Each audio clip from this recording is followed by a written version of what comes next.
Utilities, Finance, and Policy Committee. It is Thursday, March 17th, 2022, a little over after 3 o'clock in the afternoon. We have a bill before us. Excuse me, I need to put my camera on. We have a bill before us, Senate File 3051 by Senator Rarick, Energy Facilities and Public Utilities Provisions and Modifications. Welcome to the committee, your committee, Senator Rarick rather, and please proceed as you're ready. Thank you, Mr. Chair and members. And we have been discussing, for a number of years, the evolution of the energy system and the grid in Minnesota. And Senate File 3051 is looking to make some reforms to the 40-year-old permitting framework to recognize some of those changes in the energy landscape today. The framework that we currently have was intended for the investor-owned utilities, and with this growing group of independent power producers, the process just does not work and was not ever meant for them. So what Senate File 3051 looks to do is reform and streamline the siting and permitting process to better reflect Minnesota's changing energy landscape, to maintain a robust public participation and regulatory oversight. Another important piece that we'll have folks speak to, but it's going to help acknowledge the importance and incentivize the use of local labor for these energy projects, as well as maximizing the local economic benefit that accompany the utility scale wind and solar projects. So with that, I will turn it over to my testifiers. I have with me Peter Mavis with the Clean Grid Alliance, Adam Sokolsky with EDF Renewables, and Kevin Pranes with LIUNA. Okay, welcome to the committee, Ms. Mewis. Mr. Mewis, please thank you, state Chair, your name and Sen proceed Members as you're ready. Committee. Peter Mavis, Regional Policy Manager for Clean Grid Alliance, based here in St. Paul. We represent the large-scale utility wind and solar developers, as well as transmission line developers and storage and other supply chain folks. Thank you, Senator Rarick, for carrying this bill for us. We very much appreciate it. Looking forward to a good discussion today. Real briefly, Chair, gentlemen, members of the committee, I just want to give a little backstory here. When I first started in 2018, I was handed a bill that's very similar to this bill. And we also had a divided legislature at the time, and we faced some tough challenges with some of those provisions, and ultimately that bill never went anywhere, and a lot of it was to do with opposition from utilities.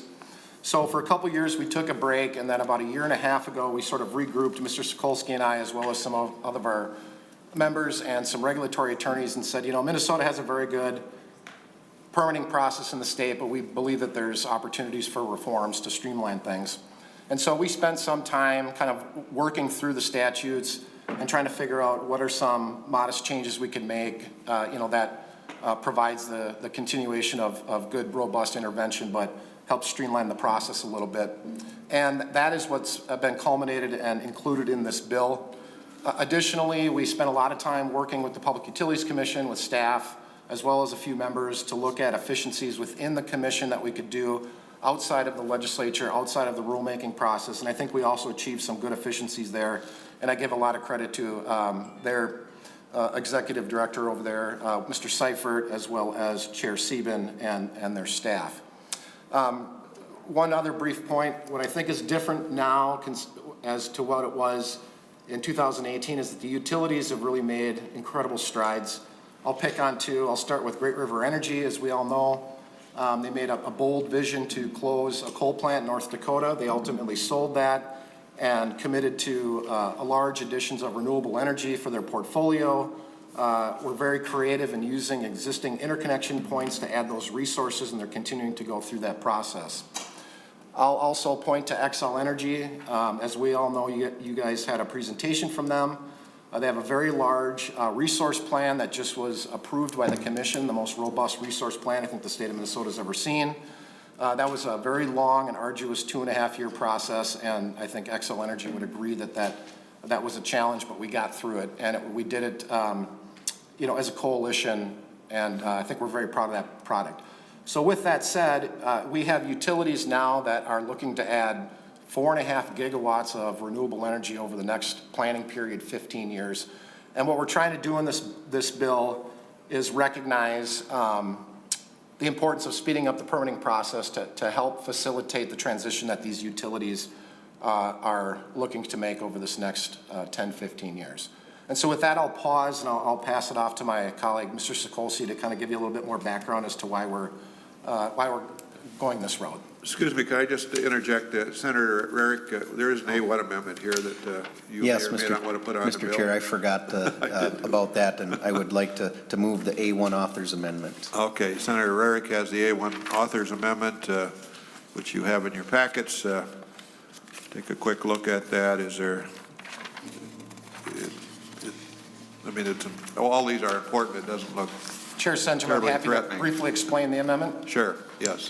This is a provision that is taken directly from the Certificate of Need statute. This was at the request of the Public Utilities Commission staff that if we were going to be eliminating the Certificate of Need, that we bring these and embed them in the site permit statutes, and it just gives them broad authority to address environmental and socioeconomic considerations in the site permit process. Okay, any questions of Mr. Mavis on that? Any questions on the amendment, comments on the amendment? If not, all in favor of the 81 amendment, say aye. Aye. Opposed, Senator Rarick, it's on your bill. And Mr. Sokolsky, help me. Sokolsky, please proceed. Introduce yourself, and we look forward to your testimony. Thank you, Senator Sen John and Senator Rarick. My name is Adam Sokolsky. I work for EDF Renewables. EDF Renewables is a renewable energy developer, owner, operator covering the United States and Canada and Mexico. We've got over 30 years of experience developing projects across the U.S. And have developed about 16,000 megawatts in North America over the years. We continue to own and operate about 11,000 megawatts of renewable facilities, and in Minnesota have developed over 1,000 megawatts of primarily wind that's operating here in the state. We're currently developing and permitting a number of solar plants as well, a little more than 500 megawatts here across the state of Minnesota. Senate Bill 3051 really does a great job at addressing some of the issues we've got in Minnesota. We've got a 40-year-old regulatory framework for electric utility regulation. And independent power producers like my company and others in this space are really different from utilities. We don't have the same powers. We don't have captive rate bases and captive rate payers. And with that, we need to be treated slightly different than electric utilities. And so this bill tries to make some incremental steps towards that. Among other things, the bill reforms the statutory and regulatory framework to better accommodate renewable energy developments.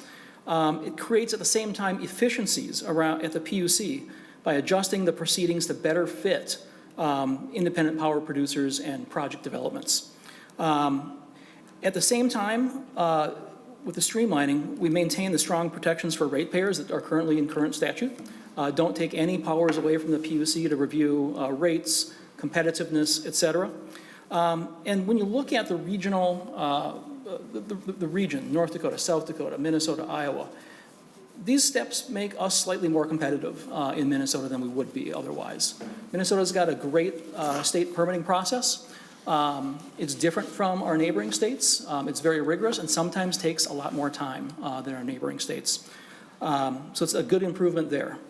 I can go into further detail if you'd like. I think we want to just try to hit the high points today. I think in the end, as Peter mentioned, as you look at Excel and Great River and a lot of the other utilities, we've got a lot of transmission and a lot of renewable projects that are going to be before the Utilities Commission in coming years.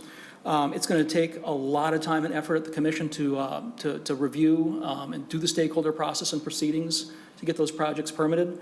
We're trying to free up a little bit more of their time by focusing the Commission on the most important issues and not bogging them down in proceedings that look at issues that might not be best suited for independent power production.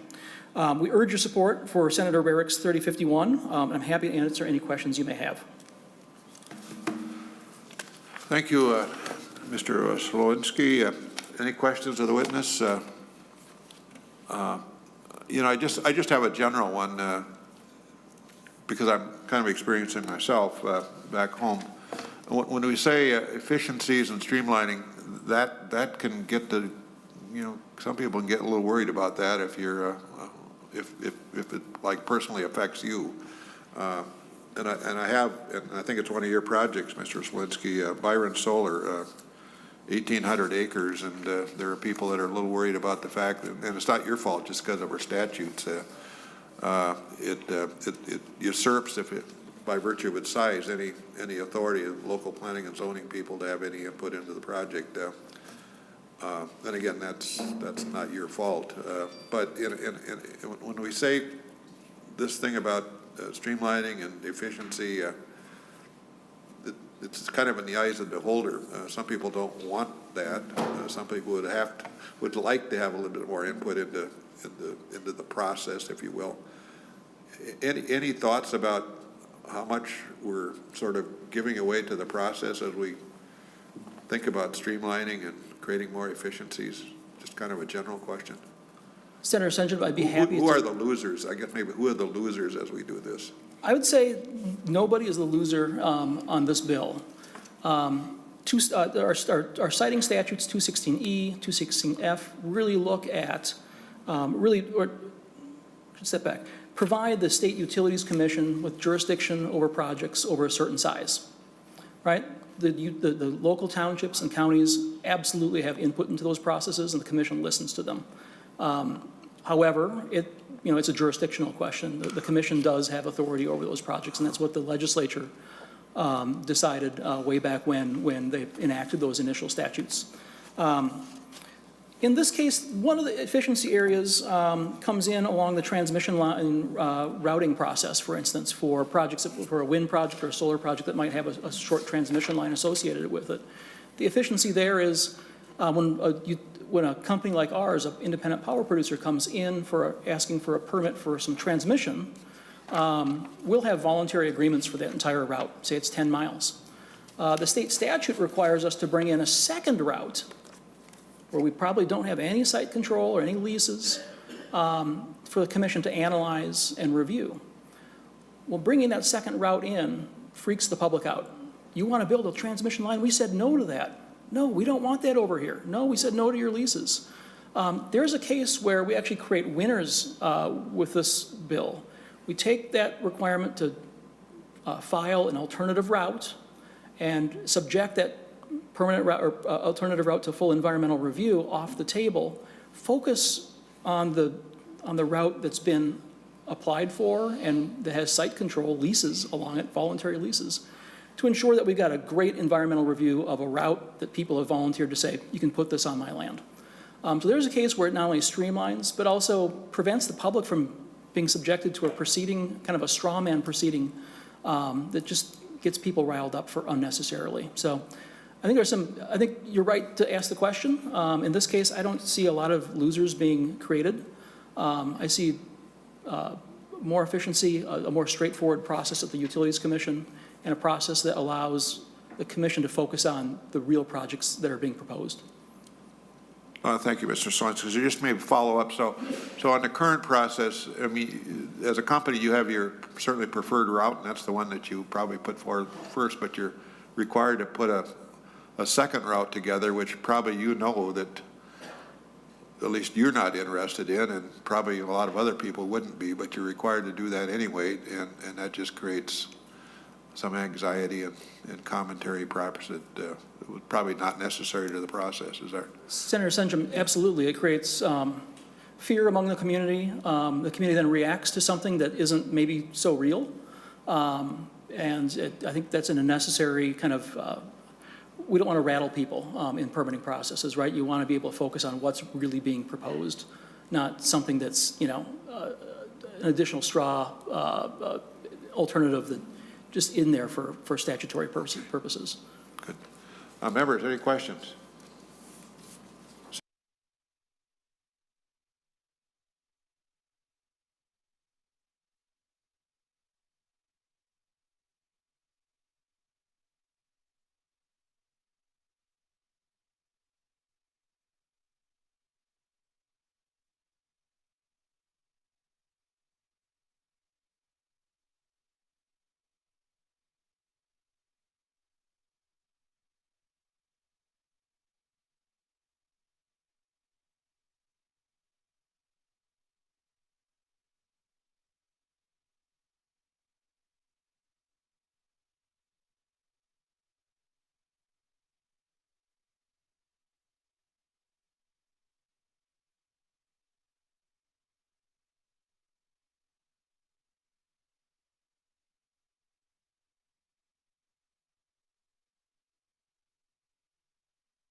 that line, wherever it is, has to be, or it's acquired on a voluntary basis. Is that right?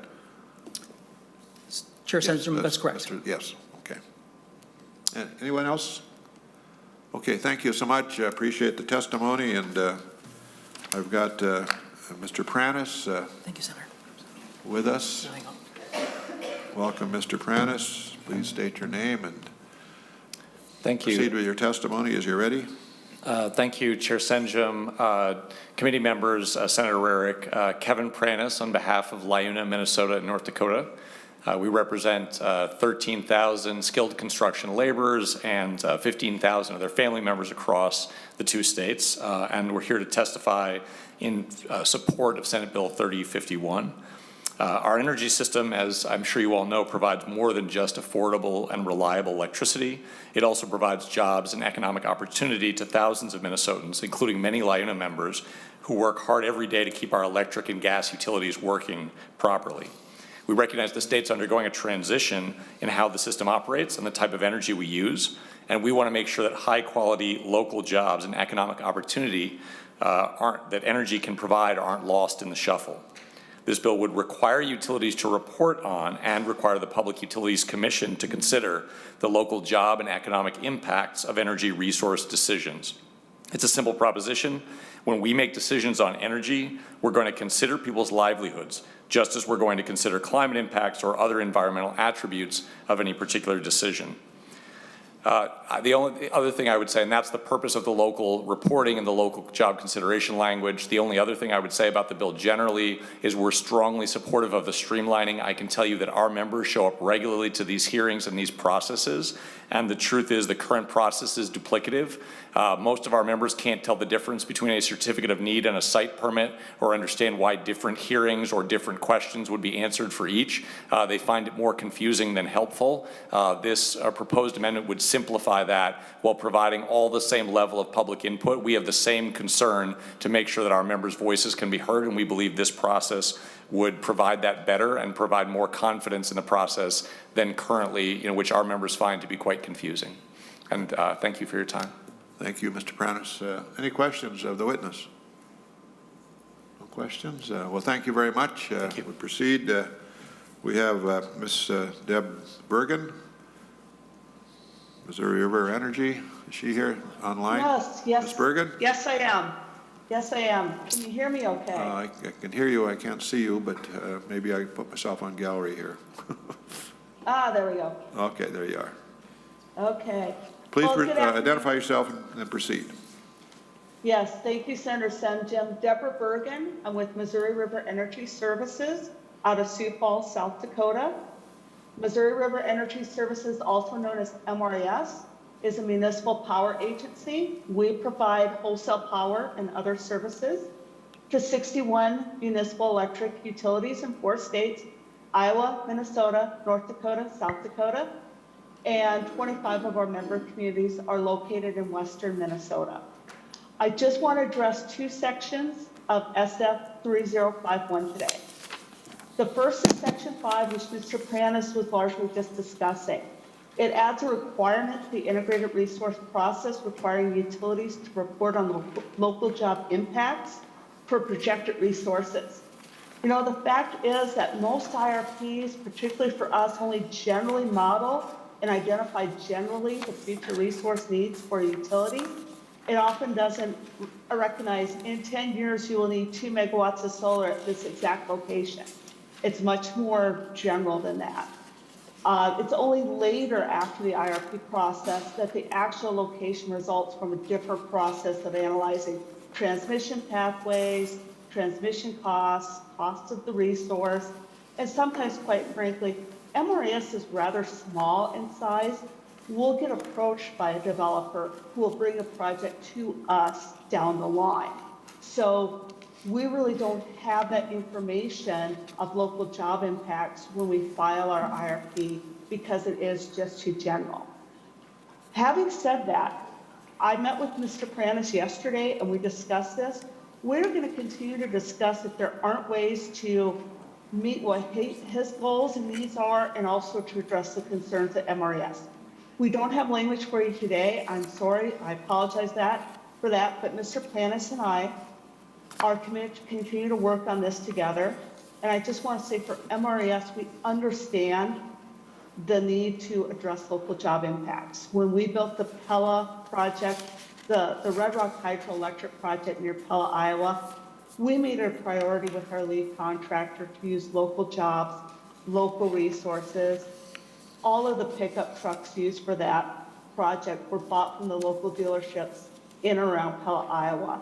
That's something we're proud of. So I'm telling the committee today that although we have concerns, we're committed to working with Mr. Pranes to address those and try to work on that section. The second area of concern we have with the bill is Section 7. It requires for each non-renewable resource that we may retire in the next 15 years to include a plan in the IRP process on the upgrades of the transmission. You know, first of all, that's already being done in the Regional Transmission Organization, or the MISO process. The Regional Transmission Organizations, MISO, Southwest Power Pool, others, already have a process that requires respective tariffs for transmission planning and upgrades upon a unit's retirement. For example, in MISO, it's called the Attachment Y process. So that's already being done. Second of all, for MRS, for some of our resources, we're interconnected to transmission facilities that we do not own.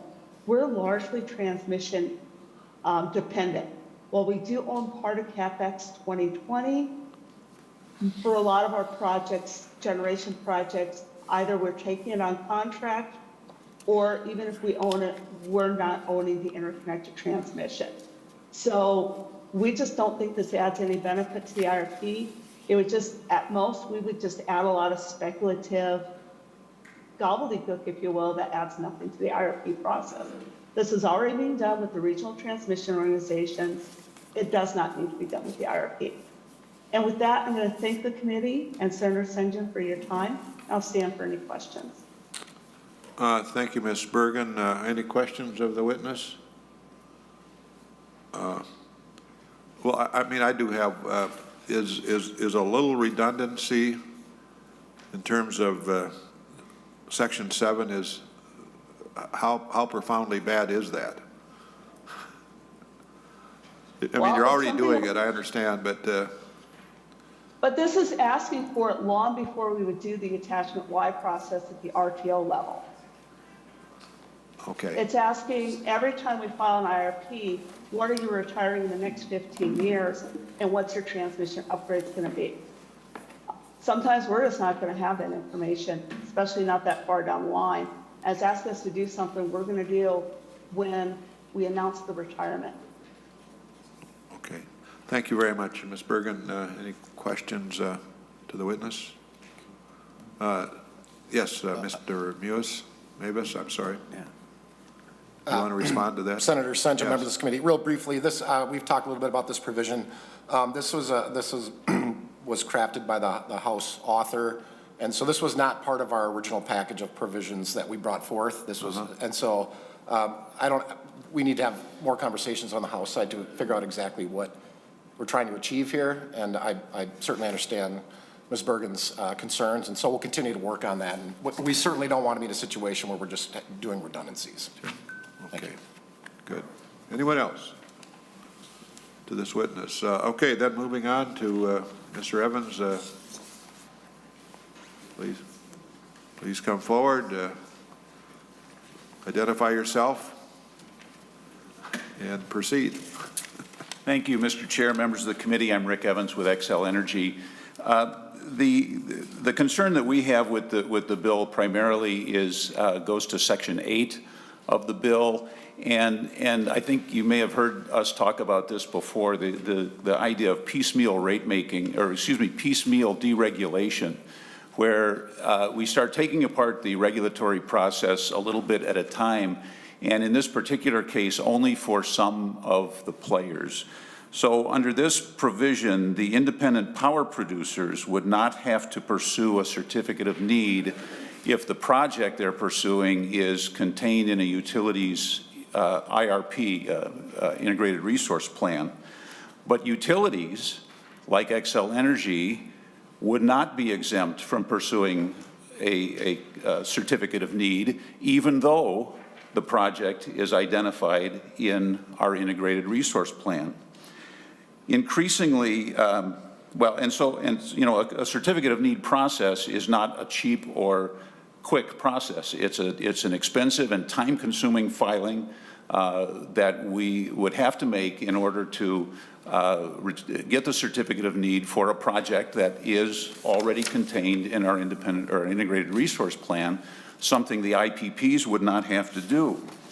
Increasingly, we are asked in the regulatory process to compete with the IPPs on whether our project or their project is the one that should be chosen based in part on price and other considerations. Well, if we are asked to go through this lengthy and expensive process for our projects, and they are exempt from that, you essentially have created an unlevel playing field. You put us in a position where we have to do something they don't have to do while we're competing with them for having our project selected.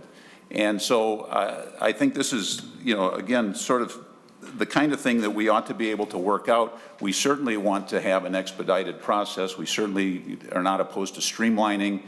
We certainly want to make sure that things can move quickly through, but it should apply for everybody. It should be for all of the people, all the companies that are working to build these projects. And so I've spoken with Mr. Mavis about this. We can have some further conversations about it and see if there's some way to repair the problem. But our concern is that sort of by piecemeal deregulation, some people get the advantage of the deregulation and some people don't. And clearly they believe it's an advantage to not have to do this, and I think the committee should consider how that applies across the board. Okay. With that, I'll conclude and be happy to answer any questions. Sure. Any questions of the witness? Senator Utke. Thank you, Mr. Chair. And I don't have a question, it's just a comment. As I was looking at this early on, I've got a lot of concerns in multiple places, but that was definitely one of them. So thank you for bringing that up. We're creating winners and losers with something like this, and I don't think we normally do that. So, but that's for further discussion, but thank you. Okay, anyone else? Senator Matthews. Mr. Chair, thank you. Just a similar comment. I've read over this bill, had meetings on what this piece means and what it entails with the certificate of need, and I don't know that I can spell it out or articulate it clearly at the moment, but I still don't have full comfort with that provision. I know that we have passed exemptions to certificates of needs on some things in the past. Those are usually in very limited and very specific cases. I'm not sold yet as to whether or not this would meet the standard and satisfy my concerns in it. So I want you and the committee to be aware of that as we move forward and consider this bill down the road. Well, members, this will be laid aside, so we'll have some time to dwell on questions and concerns. Anybody else? No one else? Senator Rarick, you want to wrap it up? Thank you, Mr. Chair and members, and I hear your concerns and I share some of them, and I hope you realize, I carry a number of bills trying to get them and the sides to come together on agreement. So I do believe the groups have been engaging with the utilities and some of the others. They've been listening, and I'm going to make sure they continue to have those discussions, and we will work towards something that can be agreed upon and before we try to move it forward. But I do commit that we will be continuing those conversations and working towards something that can work for everyone. So I thank the committee for the time and the consideration.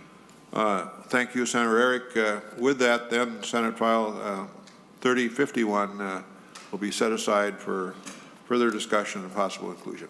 Thank you so much. With that, members, at about what time is it? 3:35. We stand adjourned.